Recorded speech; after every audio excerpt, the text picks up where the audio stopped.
This is inside Liverpool. Liverpool are considering paying a hefty fee for Odilon Kossounou in this window, with Bayer Leverkusen prepared to sell the defender. According to Fichajes, Liverpool are showing positive signs of paying a €45 million fee to sign Odilon Kossounou. Bayer Leverkusen would ideally love to keep the Ivorian defender, but his diminishing contract could see the Bundesliga champions cash in on the 23-year-old centre-back. Xabi Alonso utilized his options in defense very well on the road to winning the Bundesliga and reaching the Europa League final. The game time for some of his defenders has really caught the eye, with his constant rotations giving ample chances to all of his key defenders, including Odilon Kossounou. Having made 22 Bundesliga appearances on the road to lifting the title for the first time in Leverkusen's history, Kossounou might be heading out of the club for a new challenge.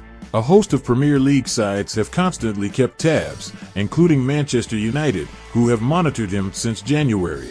Newcastle United are also keen, and so are Liverpool, who were poised for talks since the end of last season.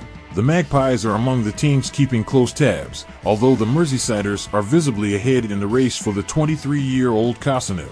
Liverpool is reportedly prepared to shell out the €45 million required to convince Bayer Leverkusen to sell the 23-year-old Ivorian defender.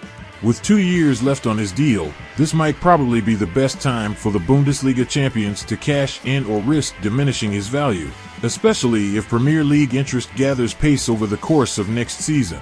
Liverpool are not about to sit idle and continue with last season's defensive setup, as new boss Arne Slot eyes new additions. Irrespective of what transpires for Virgil van Dijk's future, a new left-sided centre-back remains a priority, while also adding someone like Kossounou, who likes to feature on the right side. There could also be new fullback additions this summer, although that area may not be seen as urgent as adding 1 or 2 central defenders.